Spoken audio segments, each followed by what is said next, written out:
Hi, hello community, PLAYERIGN here. I just finished working on the looting system for my game, as well as a little bit of anti-cheats for how the system works.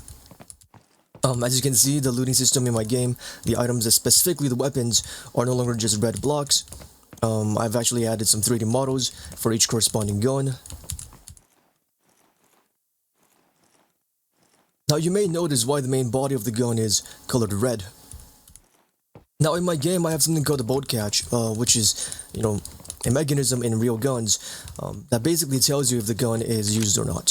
So for example, if I do my first reload and I drop the vector, it's now colored black, telling you that the gun is, or the weapon is actually reloaded or shot before. And I think it's really cool because it gives you a little bit of detective work and also lets you know what type of reloading that you want to do when you pick up this weapon.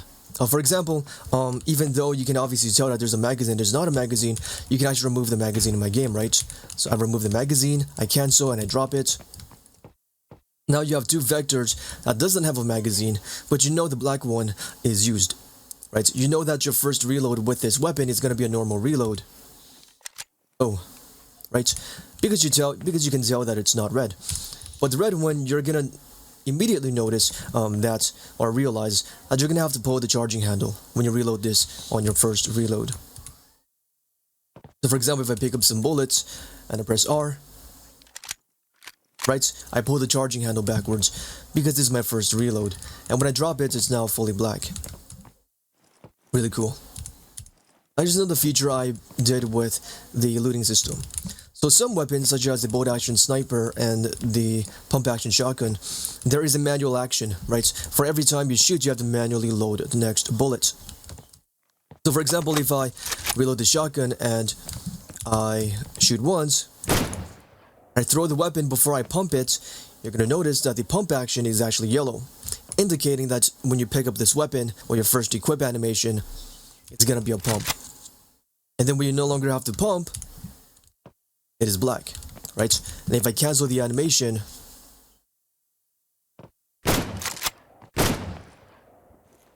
right?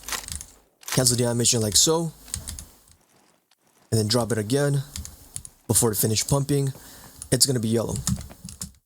So I like how I can indicate what condition the weapon is in before you even pick it up, right? So maybe, for example, you can tell that there's two shotguns nearby. There is this and there is that, and you know that this shotgun has a yellow mark on it, whereas this shotgun has a red mark on it, right? Now you know that when you pick up this weapon and you're running away from an enemy, the best option might be to actually pick up the red version, because you don't have to do the pumping animation when you equip it, right? This could actually cost you your your life in the game because of the pump delay, whereas this one you don't have to really do anything, you just equip. So that's the kind of stuff I'm looking into when I'm developing my game. Now some of you seasoned players may remember that a long time ago there was actually this really interesting cheats that some players use, but basically when you land and you parachute and you land next to a bunch of weapons, the cheat automatically loots everything next to you, like in a blink of an eye, without you having to press F in humanly possible speeds. It does it automatically for you. But in my game, I have a built-in timer anti-cheat built in, basically that you can only loot items in I think 3.1 or 3.2 seconds, which is basically like what is humanly possible, right? I don't want people to be looting in like 0.0001 seconds. Obviously, if I detect that, that's obviously a cheater, right? But how about I just don't let them do that in the first place, right? How about I just only let them loot in 0.3 seconds, like maximum loot speeds? Another anti-cheat that I added for the looting system is the collision type. So for example, if I go to a more less noisy location so you guys can see this easier, pick up a shotgun. Cool. So as you can see, there's this red sphere next to each item. Now notice when I get close to the weapon, it highlights whites, right, indicating that you're in close enough range to loot it. But what cheaters can do is they could increase the line trace. So even though I'm really far away, they could increase the line trace to loot the item from this far. So what the red sphere does is to indicate that you can only loot within the circle. And this red sphere is always server authoritative. So the server would always know if you're too far away to be able to loot this item. That's one way I'm combating cheating specifically for looting. I always have this circle or sphere in the center of the gun just to add a little bit of consistency when you're looting the gun. Because sometimes what can happen is because of the specific shape of the object, for example, if I bring the Chris Vector here, a very short gun, right? You can obviously tell that it's a very short gun. Like compared to these other weapons, the box is much smaller. And so what the sphere does is to give you a little bit more consistency to let you know that when you aim towards the center of the gun, you will always loot the fastest. Now another thing I did is I indicated to you, as you can see, you can probably see this, but you can see the invisible magazine collision box here. The reason for that is because when you reload, right, you can actually see the magazine displayed on the gun, right? So I press R, you can see the magazine displayed when you actually press R.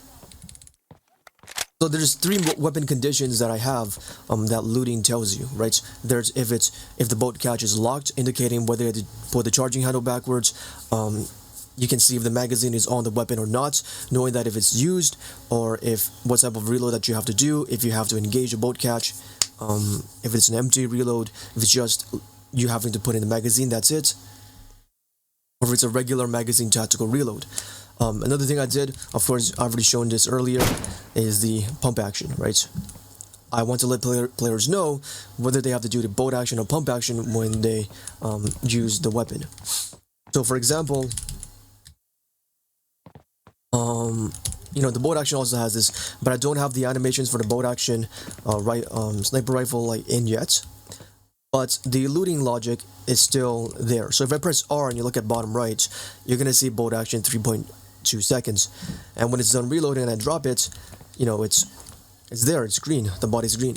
I had this conversation with a friend who didn't really get it, but like imagine you're looting with your friend and you say, hey, you know, mate, well, check out this weapon, and then he grabs it up, picks it up midair, and he has it, right? Or what if he's like out of ammo, right? You can, and there's a guy between you and him, right? You can throw the ammo, hey, grab some free ammo, pick this up and shoot this guy with me. You guys can do that. That's kind of what I want to do. Because I remember seeing like PUBG's like throwing mechanic, and I was so disappointed by that. And this is basically my chance to bring that to life, bring what I think the throw mechanics potential could be.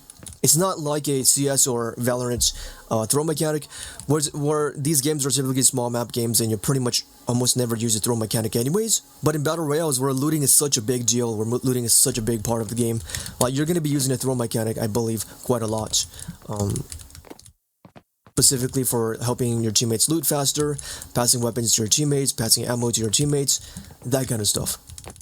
Now another anti-cheat feature I added was, if you're too far away from weapons, the weapons are completely deleted from your game. Now normally this looks really bad because you have weapons popping in and out, but because I have so much grass in my game, it doesn't look so bad because the grass hides the weapons, and you can always see them via the wristwatch or radar system.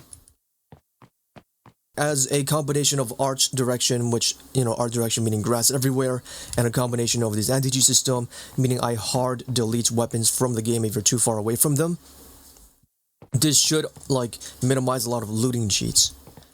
Right? Because some players, what they do is they would turn on the cheats, they see weapons everywhere, and they know exactly where to go, exactly where to loot, exactly where to get the best gear.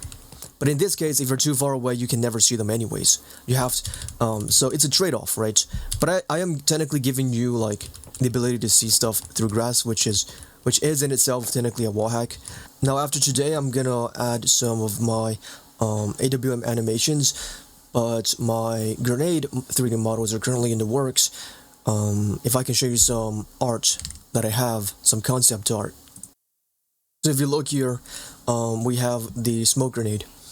It looks kind of like a soda can, but basically you can change, like, you can cook it, right? You can change the color to indicate some communication with your teammates about what you want to do with this smoke. So there's light colored, dark colored, sand colored, and then there's green color. This is the Molotov or the firebomb. You can change whether you want the fire to just stay static or you want the fire to run. These are firefighter terms. Running fire is what firefighters use to describe a fire that is spreading really fast, and a static fire is a fire that is contained, or a fire that isn't moving a lot. Here we have the flashbang. You can change between two different modes, whether you want to do like a quick flash, like a decoy, I'm calling it a decoy flash, or normal flash. And then here we have the timer bomb. The timer bomb is basically like a regular bomb, but I just made it more obvious that you can cook it, right? Because obviously when you look at, PUBG, it's not obviously at a glance to a new player that you can cook this grenade. But if I turn it into a timer bomb, then it becomes obvious that, hey, there's a countdown function that I can control and manipulate. So I'm basically doubling down on visual indicators for how this thing works. But yeah, that's all for this video, and as always, thanks for watching.